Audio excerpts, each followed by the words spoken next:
It's been 60 years, 6 decades since two friends from different cultural, political, and even faith experiences took to the national stage to engage in the very first televised presidential debate. They served in Congress together. They even called each other friend. One of them had even contributed to the other's campaign. And when the hot lights of the news camera turned on, friendship didn't turn into animosity. They didn't call each other names. They didn't smirk or shake their head when the other was speaking. 60 years ago this month, nearly half of America was inspired to vote for someone on Tuesday, and on Wednesday went back to being friends.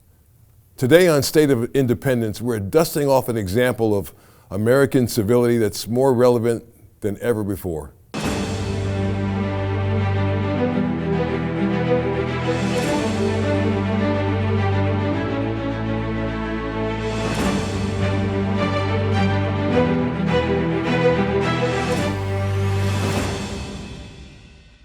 John F. Kennedy, Richard M. Nixon, one the son of an American scion and a Harvard-educated member of the American aristocracy.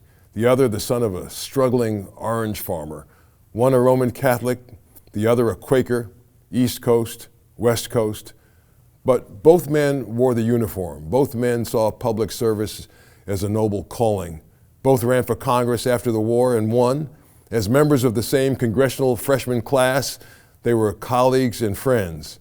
When each of their political parties nominated them to the presidency, they waged aggressive campaigns, the first of the television age, that set the standard for civility and public debate for a generation.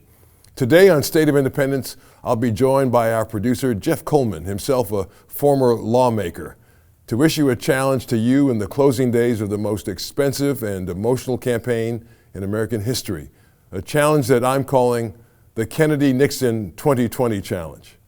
When Vice President Richard M. Nixon and Senator John F. Kennedy stepped under the lights for America's first televised presidential debate in September 1960, a record 70 million Americans tuned in. The moderator, Howard K. Smith, never had to warn the candidates to stay in bounds or avoid personal insults. 60 years later, what lessons still hold? And I subscribe completely to the spirit that Senator Kennedy has expressed tonight, the spirit that the United States should move ahead. Where then do we disagree? I think we disagree on the implication of his remarks tonight and on the statements that he has made on many occasions during his campaign to the effect that the United States has been standing still. In the election of 1860, Abraham Lincoln said the question was whether this nation could exist half slave or half free. In the election of 1960, and with the world around us, the question is whether the world will exist half slave or half free, whether it will move in the direction of freedom, in the direction of the road that we are taking, or whether it will move in the direction of slavery. The final point that I would like to make is this. Senator Kennedy has suggested in his speeches that we lack compassion for the poor, for the old, and for others that are unfortunate. Let us understand throughout this campaign that his motives and mine are sincere. I know what it means to be poor. I know what it means to see people who are unemployed. I know Senator Kennedy feels as deeply about these problems as I do. But our disagreement is not about the goals for America, but only about the means to reach those goals. And I don't want historians 10 years from now to say, these were the years when the tide ran out for the United States. I want them to say, these were the years when the tide came in. These were the years when the United States started to move again. That's the question before the American people, and only you can decide what you want this country to be, what you want to do with the future. I think we're ready to move. And it is to that great task, if we're successful, that we will address ourselves. 6 decades later, the lessons from the Kennedy-Nixon debate still stand. So 1960 may have seemed like a long time ago, but believe it or not, I was around. I remember it. I was a kid, but I do remember that time. And this is a fascinating election to study. I'm going to bring in our great producer, Jeff Coleman, right now to talk about this with me. Jeff, thanks for being here. Well, thanks for being here. I wasn't here in 1960. I wasn't anywhere. I wasn't even a thought in 1960. Right. You weren't even a twinkle in anybody's eye. My parents were both here. My mom was in the Philippines. My dad wasn't of voting age yet. But my experience really began kind of from the Reagan era. So anything that we're talking about today is before. But I'm aware that 60 years after this first televised debate, a lot has changed. Yeah, a lot has changed. Well, you know, it seems to us that politics are more contentious now than they might have been then. But I'm not so sure of that. I mean, these contests were pretty hard fought. The Republican Party in the 1950s was the party of civil rights. It was the party that offered the first civil rights bill. It was the party that. That's hard for some people to believe. I think. But that's who they were. I mean, you had Senator Bill Noland from California, who was a leading light in the U.S. Senate, and he had offered the first anti-lynching legislation, and then here it was in the Senate. He worked with Vice President Richard Nixon and President Eisenhower to offer the first civil rights legislation. And from the standpoint of history, the person who neutralized the power of that first civil rights legislation was a guy named Lyndon Johnson, who was a powerful person in the U.S. Senate from Texas at the time, and who got together with the southern U.S. senators and offered an amendment that watered down the intent of the legislation. It would have, in effect, been the first Voting Rights Act. We didn't get one until 1965.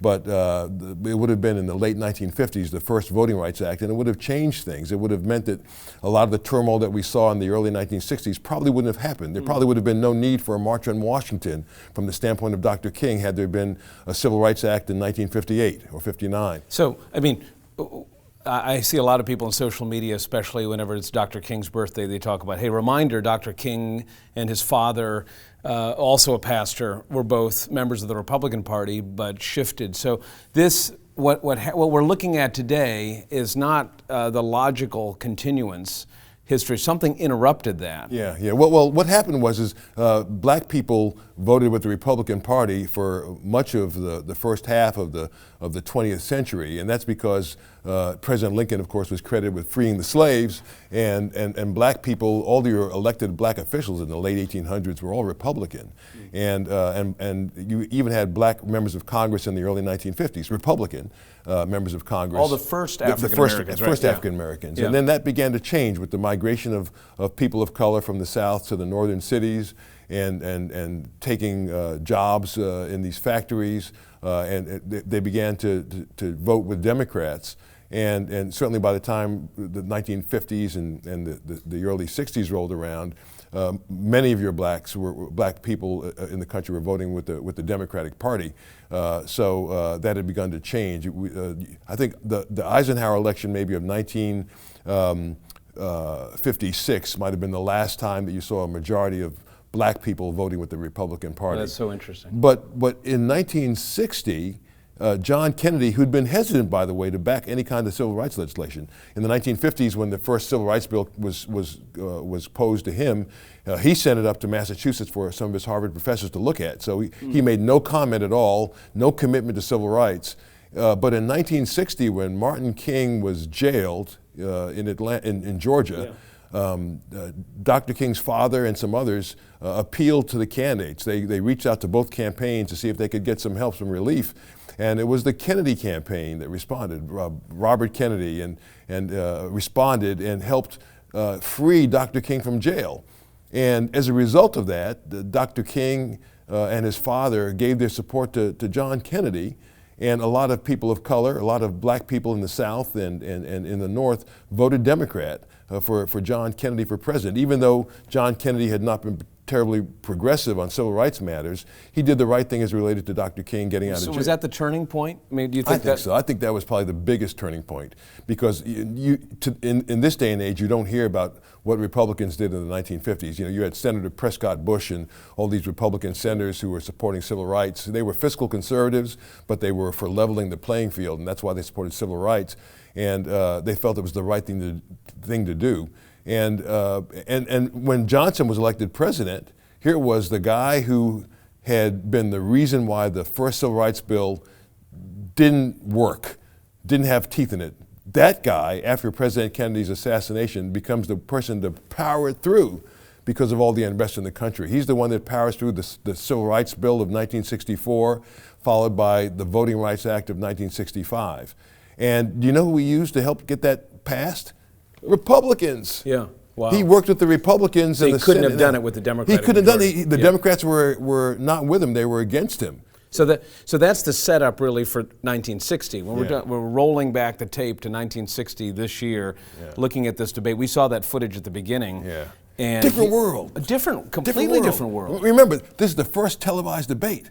So this is before people thought about things like we talk about, what color is your jacket? Right. And what color is your tie? And are you clean shaven? And Right. do you have powder or makeup on? Right. So that you don't shine or look like you're perspiring. Yeah. And these are things that candidates and their teams didn't think about in 1960. Richard Nixon was a brilliant candidate. He had a great history, and he was every bit as qualified as John Kennedy for the presidency.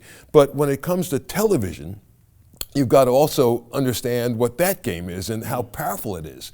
How you look on TV, how you come across to all the viewers who don't see you in person but who are at home watching you and who are studying your face. How you look in front of the camera and whether or not you're shining or whether or not you look comfortable or relaxed.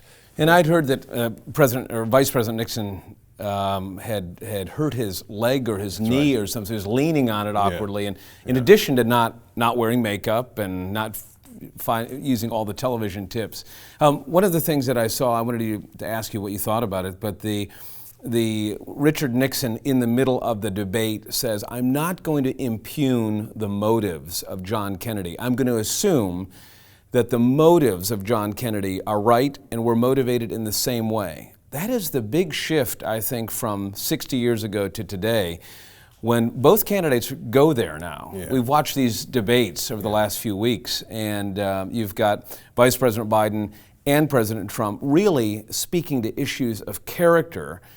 60 years ago, that wasn't on the table, was it? No, not at all. And it evolved from character in that first televised debate, the honesty and the respect that they obviously had for each other, having served together for so long, to the use of humor and mastery of television. Ronald Reagan demonstrated that in 1984. He debates Walter Mondale in that debate, and initially people don't remember this now because in television all you remember from a debate are the best lines. That's right. Right? So it's the one line, the two lines that really encapsulate the debate that you remember. So in 1984, Ronald Reagan is debating Walter Mondale. And Walter Mondale is getting the best of him, and Reagan is not particularly sharp in his response. He's getting his facts mixed up. He'd been overloaded with all these facts. He's getting them mixed up. And so one of the reporters asks the question, and it says, Governor Reagan, or President Reagan, says, your age, there's some that wonder if you're really able to do a second term. Here's the wind-up. Right. Yeah. There are questions about how alert you are, whether or not you can actually work a rigorous 8-hour, 10-hour, 12-hour day, maybe not have a lot of sleep and still be sharp and connect. Right. And that was a great question because a lot of people were wondering, does Ronald Reagan really have it? Is he really up to the task in the second go-round? And Reagan's response, understanding the magic of television and understanding the magic of quick wit and the great one-liner, came back to the reporter and said, well, I decided that in this campaign, I'm not going to make the age of my opponent an issue for the sake of political purposes. I'm not going to exploit the fact that his relative youth and lack of experience for my political benefit. And he brought the House down. And the House, he brought the House down. Yeah. But that's so different from this moment where you have both, these are older men who are running for president, in Joe Biden and Donald Trump, and both of them have made cognitive abilities a central issue to this campaign, and neither one of them seems to be disarming it with humor, are they? I mean, humor is really missing this year. Humor is missing. I mean, the capacity to laugh at yourself and to not take yourself too seriously, even though you have you're vying for the most powerful position in the world. There still has to be the capacity to be self-effacing and to look at yourself and to laugh at yourself, because we all do things that are kind of funny. Sometimes, even when we don't mean to be funny, we can be funny. And that's missing from this now. It's a much more serious, much more bitter than it used to be. Now, Kennedy-Nixon, that was hard fought and to some bitter. Remember, it was one of the closest elections in history, and these two men had known each other, and and some of the things that they said about each other on the campaign trail were not so complimentary. And probably because they knew each other so well, they knew which buttons to push. But it seems that there was a subtlety to it. There's no more subtlety anymore between the candidates and now between neighbors and neighborhoods. When you see a Joe Biden sign go up in your neighbor's yard, or you see a Trump sign go up in your neighbor's yard, and that's not your candidate, Oh, man. it just blows up the neighborhood. Yeah, people take sides. Well, first of all, they make a judgment about you. Right, And, right. And then they say, oh, if you're for him, then You must not be a good person. Exactly. And both sides think that of the other. Yeah. I mean, it's just that bitter. How could you? How could you? Right. How could you support that man? How could you support those policies? And if you're on that side, well, then you are the opposite of me, because I'm a good person. How do you overcome that? I mean, that's one of the things that we wanted to do on this show That's today. why we're doing this show. Yeah. This show is to help overcome that, so that we've got to live together and love each other despite our differences, even despite our differences in policies, despite our political differences. So we're sitting across a table, and we imagined before this program saying, Joe, what if we invited people who are watching this program to get a cup of coffee or find some kind of food they both enjoy. Cup of Joe? A cup of Joe. and then come to the front porch and talk about nothing related to the campaign or politics. Do you think that's still possible in America, where people could go on a front porch like you might have in the stoop in Queens where you grew up, to be able to say, hey, can we talk about something? Can we exchange? Can we have a conversation about real life? I don't know if many people know how to do that if the political wall is between them. Well, it would be normally a tall order, but I think it can be done. It's not impossible. Yeah. I mean, think about it. When you go to a football game and you root for your team, you don't know whether the people on either side of you are Republicans or Democrats, and who their candidate for president is, right? Maybe we should ask. Yeah, that would ruin it, wouldn't it? You just want to see the Eagles win. If you're an Eagles fan, as I am, you just want the Eagles to win. You go into that stadium and you're single-minded. You want the Eagles to win. And the hope for us becomes that we hope that America can win. And one of the sweet things about our system of government and our democracy is that I've worked for a U.S. president, and I know when that president lost in his bid for re-election, he left a note in the drawer in the Oval Office for the next occupant of the Oval Office, who was a Democrat, Bill Clinton. And George H.W. Bush wrote him a note. And it had been a pretty hard-fought and some might say a bitter campaign. 3 people in that campaign, Ross Perot, Bill Clinton, and President George H.W. Bush. And George H.W. Bush lost. Nobody got 50%, by the way. Bill Clinton got 40-some-odd% of the vote. Yeah. Nobody got 50% of the vote, but he won. And President Bush invited him to the Oval Office. He and Mrs. Clinton to the White House to become acclimatized to the environs there, and introduce him to the staff. These are the people that stay no matter who the president is. They serve the president and the first lady, no matter what party. And they introduced him to the staff and took them around the White House and showed them where everything happened to be. And then on the day of the inauguration, which is the last day that the president gets to serve as president of the United States, President Bush did what every other president has done in recent years before him and continues to do. He wrote a personal handwritten note to the person that was succeeding him in office. And he wrote Bill Clinton a note and just let him know that I'm rooting for you, because it's all about the country and the country's success. I'm rooting for you. You know, I hope that you'll find your time here to be as meaningful as I found it. And I'm praying for you. So that's what we have to do as neighbors, right? Absolutely. Praying for neighbors, encouraging our neighbors. So you had written down some questions we were talking about before the show of if you were to invite a neighbor over for coffee who had a Biden sign, but you were a Trump supporter, or vice versa, asking questions like, what did your parents do? What did they do? Who are you named for? Well, because you got to get to know people. Yes. You have to get to know them beyond whatever that shield is, whatever that placard, beyond that yard sign. Yes. You know, your neighbor has a Trump sign and you've got a Biden sign. Yeah. You know, but if you're starting off in a bad place. But if some you, would say.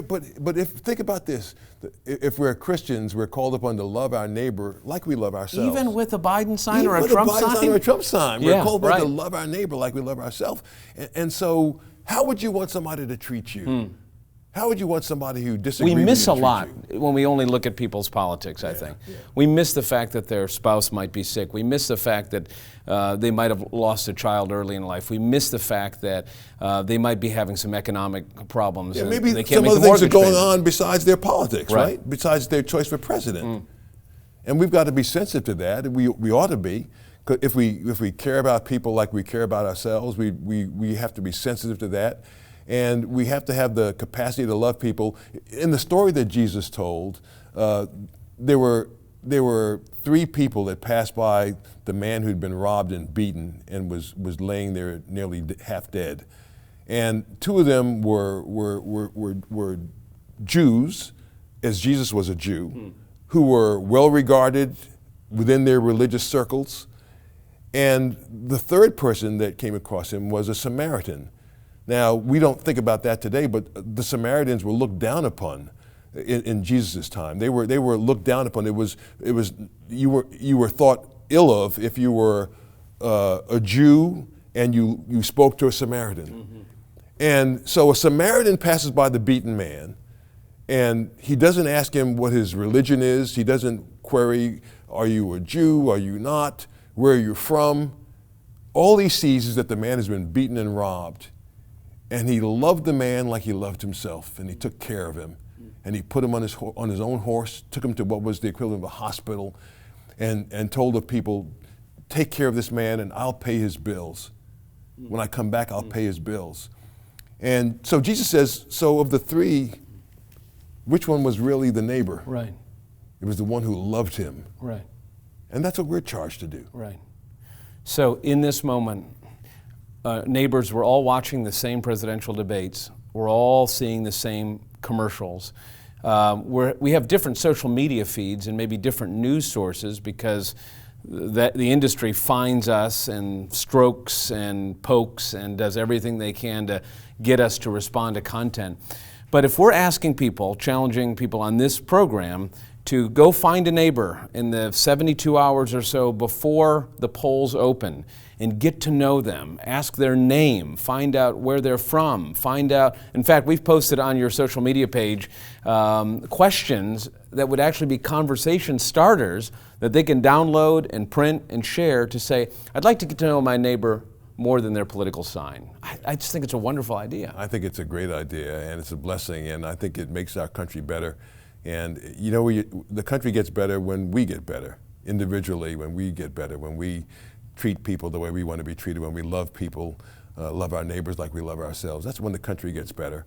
And who wouldn't want one of these Joe Watkins? They're beautiful. Okay, so the deal is, if we're asking people to send in their stories about meeting a person with a sign from the opposite political party. And send us a short video, a minute or less, and if we use that on the air, if it's a good one, we'll send them a mug. Yeah, I love it. I love Yeah. it. Well, you've tossed down the gauntlet for the Kennedy-Nixon 2020 challenge. It now is the State of Independence challenge. That's what that is. It's the State of Independence challenge, and you've heard it live from Jeff Coleman. And I hope that you'll be so moved in your heart to take that challenge. And not just because you want this beautiful mug, but more importantly because it's in your heart. Every one of us can make a difference. Every single one of us can make a difference. Doesn't matter who you are. You don't have to be a pastor. You don't have to be somebody who's well versed in Scripture. Or somebody has a title in your church. You're a believer. You love the Lord. You can love your neighbor like you love yourself. And one of the ways you can do it is by taking this challenge.